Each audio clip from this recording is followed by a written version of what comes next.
Welcome back everyone to Bridge the Divide, where we examine irrational beliefs, the irrational behaviors that often follow, and how with education, rationality, and reason we can bridge the societal divides that they create. Today, we're taking a look at a video from the channel Born Again Barbarian, in which the host, online pastor and author Brian Denlinger, claims that he wants to convert atheists to agnostics? It's not weird at all. Yeah. So let's dive in and see exactly what this self-described KJV espousing pre-trib anti-feminist dispensationalist has in store for us. I want to convert atheists to agnostics. I have to say, that's a somewhat interesting goal to set for yourself, Brian, especially given that those two positions address two completely different issues concerning your God proposition. Agnosticism addressing the issue of knowledge, and atheism addressing the issue of belief. Philosophically speaking, while the two are interrelated, they are not the same. But hey, good on you for taking on what pretty much amounts to an analytically impossible task. You thought I was going to say Christianity, didn't you? Of course you did. Well, typically, Christians do tend to make these kinds of videos in order to try and convince non-believers of their position. And the reason they more often than not fail is because they simply can't demonstrate that their God actually exists, and as such, all their reasoning for holding that particular proposition to be true is predicated on a combination of scientific and philosophical illiteracy. But seeing as how convincing non-believers that your position is true is not your stated goal here, I'll just take that as a concession that you finally come to terms with your inability to provide a rational justification for your belief. But the truth is, I'd rather see an atheist become an agnostic. Given that knowledge is a subset of belief, if a person does not believe that the God proposition is true, then it follows that they also do not possess any knowledge that it is true. So technically, by definition, atheists are already agnostics. Looks like your mission is over before it even began. You say, why is that? Because you lack the philosophical education to realize that your goal is ridiculous? Because if you're really truly looking for knowledge, you are without knowledge. The true scientific position, if you say that your life is dictated by science, then being an agnostic is the way to go. Sure, that addresses the knowledge portion, knowledge being classified as the set of propositions that have been demonstrated to be the case. But it doesn't address the belief side of things, beliefs being the set of propositions that an individual is convinced are true, even if those propositions have not been demonstrated to be the case. This extremely important distinction covers exactly why people can be convinced of all manner of nonsensical garbage without any form of rational justification. So if you want people to drop the atheist label, then you would necessarily have to demonstrate that your God actually exists as a concrete thing independent of human minds. But I completely understand if that seems like a far more daunting endeavor when compared to just getting people to admit that they don't know if a God exists or not, especially if the God in question is definitionally unfalsifiable, which would render the existence of that God as fundamentally unknowable. And if you say that, and if you are truly looking for knowledge and for wisdom, not really the same things there. Like I said before, knowledge is the set of propositions that have been demonstrated to be the case. Wisdom is more concerned with the sound application of that knowledge. Just because you may have knowledge of something does not entail that you have the capacity to apply it with good judgment. Yeah, but your scientists were so preoccupied with whether or not they could, they didn't stop to think if they should. A good example of this would be if you were to demonstrate that your God actually exists to me. Logically, I couldn't be an atheist anymore because my knowledge of that God's existence would render me a theist. But my having that knowledge would not entail me immediately converting to Christianity, because the mere existence of such an entity does not logically entail that the theology humans have built around it is true or that it is even worthy of worship. Those would be separate claims about the God that need to be addressed on their individual merits. So if a God were ever to be demonstrated to exist, it would not be an application of sound judgment. It would be unwise to simply fall in line behind it because it merely exists. the Bible says, if any of you lack wisdom, let him ask of God, that giveth to all men, liberally, and upbraideth not.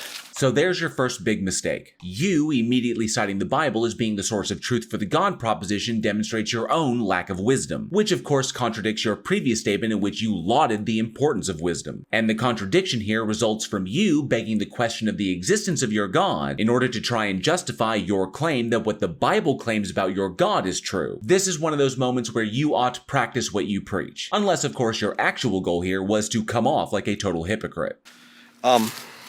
God will never correct you. God will never punish you for asking for wisdom. True wisdom. I think you mean knowledge there, because in order for me to be wise, I would first need the knowledge so that I could soundly apply it. Okay? But I want to turn people away from atheism. then feel free at any time to demonstrate that your God actually exists as a concrete thing without begging the question. Well, we're waiting. For a number of reasons. First and foremost, because atheism is inherently religious.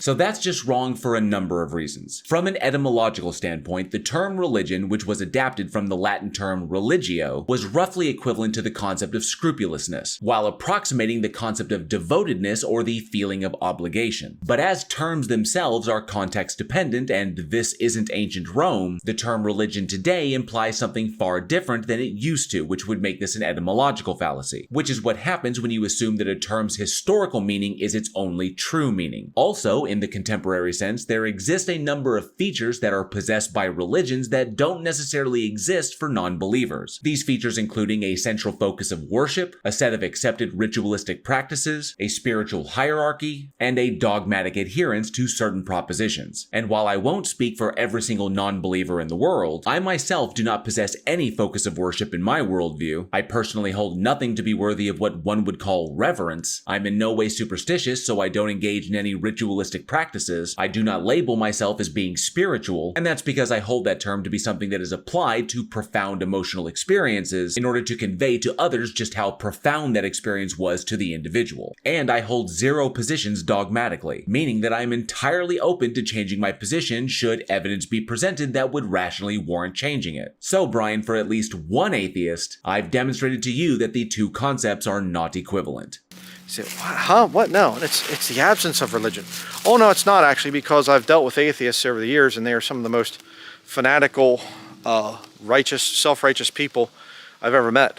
Just because your rhetorical style has managed to annoy or piss off non-believers to the point that they respond to you emotionally does not entail that they are religious in any way. Again, you're making unfounded assumptions, which is yet another demonstration of your lack of wisdom. Atheism would be more aptly named anti-religionism. I think you mean anti-theism there. And while the two can overlap, it's important to remember that anti-theism and atheism are not mutually exclusive positions. One is merely concerned with the lack of belief in the existence of a god, while the other is concerned with the direct opposition to theism or religion in general due to the extremely obvious harm that it can cause. And while some atheists are also anti-theists, not every atheist is so inclined to think that religion merits that level of energy or attention. And I understand why.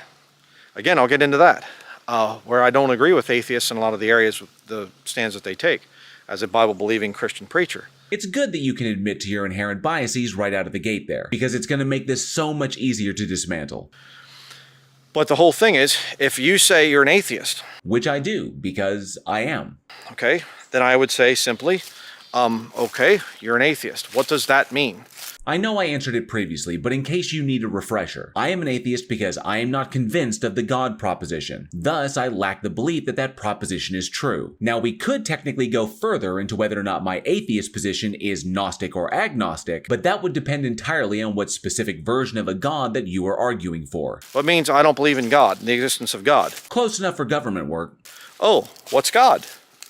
Well, the Christian God, or whatever, the God of the Bible. And so there's a lot of different versions of the God that you're speaking of, and those versions all run the gamut from complete logical contradiction to utterly unfalsifiable. But despite that particular distinction, none of them have been demonstrated to actually exist independent of human minds. Thus, if it's a logical contradiction, I would be a Gnostic atheist. And if it's merely unfalsifiable, I would be an agnostic atheist. See how that works?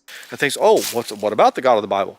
See, what are you doing? I'm kind of waiting for a clarification of your position, as it would be unwise of me to jump to a conclusion in response to your position when you have yet to articulate it in its entirety. So the question is, what are you doing? You have to study religion in order to be against religion. While I can personally attest that it helps, it's certainly not required. Ostensibly, one could, with zero education, recognize the inherent antisocial and destructive nature of religions and simply reject them on that emotional basis alone.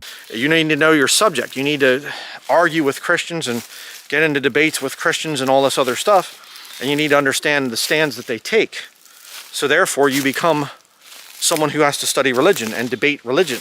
All boxes that I can confidently check. So, you planning on demonstrating that your God exists anytime soon?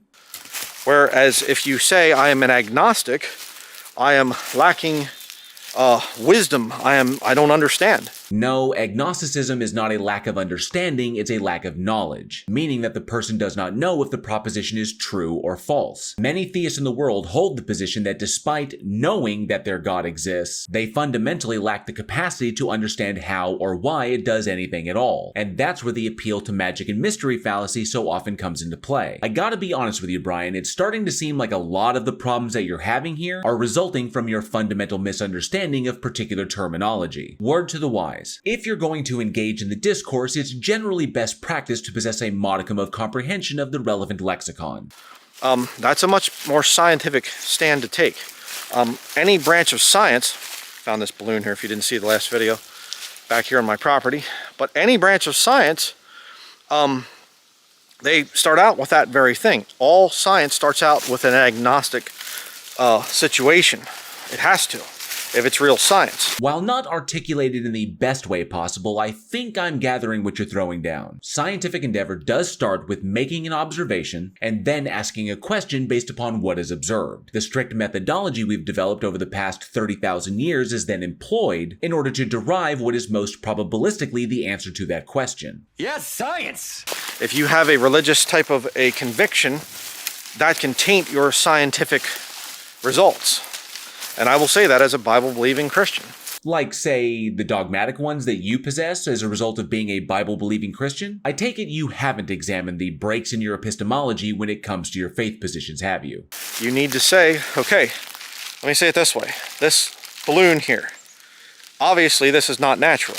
It has a little white ribbon on it and everything else. Well, the balloon itself and of course the accompanying ribbon are not produced directly by nature. However, they are produced by humans utilizing materials that are either themselves naturally produced or are a manipulation of those materials. For example, that balloon you're holding in your hand looks like a standard party balloon, and standard party balloons are generally composed of latex. Latex can either be natural or synthetic. Natural latex is made from the sap of rubber trees, and synthetic latex, which is what I think the party balloon you're holding is composed of styrene and butadiene, which are petroleum-based compounds. Petroleum itself being a liquid mixture of hydrocarbons which are entirely naturally occurring. Meanwhile, the white curling ribbon is likely made from polypropylene, a synthetic plastic, which itself is composed of polymerized units of a monomer called propylene, which is also derived from naturally occurring petrochemicals. Right now, do I know who sent this balloon here? Do I know the person's name? No. Do I know the store that sold it? No. Do I know if there was an event that put red shiny balloons into the air? No. There's a lot of things that I am lacking in terms of wisdom. Again, you're lacking in knowledge here, not wisdom. Wisdom is the sound application of the knowledge that you possess, not the knowledge itself. I don't know. Truest thing you've said this entire video. Now I can say, I don't believe that there is a balloon. Or, I see the balloon, but I don't believe that there was a person that actually sent it. So for reasons that I think are pretty obvious, that would be silly, because one, we can literally see the balloon in your hand. We can also hear it on the recording, so all evidence points to it existing. And two, our direct experience of causal relations allows us to infer that the balloon originated from a location on the Earth in which some other person inflated it, likely with helium, though not necessarily, depending on local weather conditions, upon which afterwards it was released, either purposefully or accidentally, into the atmosphere where prevailing winds carried it in the direction of the property, and the natural porous nature of latex allowed for enough of the gas to escape in time for it to land in the vicinity of where you found it. Unfortunately, all of this fun with inferences is in no way analogous to your God claim, because unlike your wayward balloon, you cannot demonstrate that your God actually exists in order to justify any inference that may be made about it. What you're doing here, Brian, is called a fallacy of composition, which happens when you assume that what is true for parts of the whole is necessarily true for the whole itself. That there are things within the universe that are created does not logically entail that the universe itself is created. And to crib a little from Hume here, we have direct experience of balloon making, but we do not have any experience of universe making. So the two things aren't even analogous. And if you were to go one step further and make the additional claim that it is logically impossible for the universe to exist without a creator, well, because there's no logical contradiction there, no P not P distinction, that would be nothing more than you making an argument from personal incredulity. And we're going to to skip this section because it's just him noisily examining the balloon looking for additional information about it. Basically, he's engaging in the exact methodology one would expect when trying to derive additional information about external reality. But to say I deny that this thing had a person that sent it out, that this thing just kind of formed of its own and just kind of flew off and it landed on my property, or maybe it evolved from the dirt. Maybe it came up out of the dirt. I had a sneaking suspicion that you were going to try to turn the balloon into a watchmaker fallacy. And just, well, okay, and why would you be saying that? Well, because I don't like the kind of people that litter, so I'm just going to go against the people that would have sent this and say that I don't believe in those types of people. Yeah, again, that is in no way analogous to what atheism is or what it entails. No, that's not scientific. All right, if you are an atheist, your issues with God, which shouldn't be there. And they aren't because we don't believe that the thing exists. But that was a nice attempt to try and dodge the intellectually dishonest implication that atheists somehow do believe a God exists. Because I really think that your issues are more with religious people. Second thing you've said here that's correct. But, okay, you have an issue with the God of the Bible, you hate the God of the Bible. Nope, now you're back to the intellectually dishonest implication that atheists do believe a God exists. And you were doing so well a few seconds ago. You've read through the Bible, you've heard your professor read through the Bible or some kind of thing, and it's just a horrible, terrible, murderous, misogynistic, racist, homophobic, hateful, whatever type of a thing. Third thing you've gotten correct. You ought to be careful, man. All that bouncing you're doing between intellectual honesty and dishonesty is bound to give you whiplash. And so you say, I hate a God like that. I'm going to gather anything I can against that God. Well, okay, but then you're forming another religion. And we're back to intellectual dishonesty. Taking a stance against something that one views as being societally problematic is not equivalent to forming a religion. And beyond either complete ignorance or sheer dishonesty, I have no idea how you'd even fathom that they were equivalent. But I also want to highlight a very important point for you. Even if they were equivalent, someone being religious does not logically entail that they believe in the existence of a God entity. And the existence of atheistic religions such as Jainism, Buddhism, Taoism, Epicureanism, and even secular humanism are great examples of this. Adhering to a religious system and being an atheist are in no way mutually exclusive, and that also refers to individuals who identify as cultural Christians, people who derive a great deal of utility out of the social aspects of Christianity, but do not believe in any of its theology. All right, a religion of God-hating. And again, look at religion. Look at organized religion. How often do these people, in organized religion, they fight against each other? There's wars that they fight against each other. That fact alone does not set off any alarm bells for your epistemology is deeply concerning. Are you trying to get to the point where there's enough atheists to fight against, the Roman Catholic Church or maybe Islam or the Jews or something like that? We don't need to. As more knowledge is obtained about the universe that we exist in, religions find themselves in a position where they must necessarily evolve to account for that new information, especially when that new information directly contradicts things that they previously believed. And they must do this lest they find themselves relegated to the dustbin of history like so many religions before them. And I mean, to be perfectly honest with you, why fight a battle that you know time will inevitably win? What are you doing? Okay? Become an agnostic. Depending on the version of the God, which, by the way, you have still yet to specify, I already am. Say, okay, in my current world, I don't know, I don't really see. Okay, there's a creation, but how do we know which creation story is correct? Or if there was a creator or whatever? It would seem to be somewhat logical that if there's a creation, there should be a creator. Yeah, you calling it creation implies the existence of something to have created it. So, if you want to accurately represent our reasoning, the observation would be that there is a natural world all around us, as there is no evidence to indicate or even imply that it was created by anything. It seems kind of illogical to say that everything, that this balloon popped up out of the ground by itself. Well, obviously not. But yet, somehow all the trees here and all the leaves on the trees, that could have come by itself?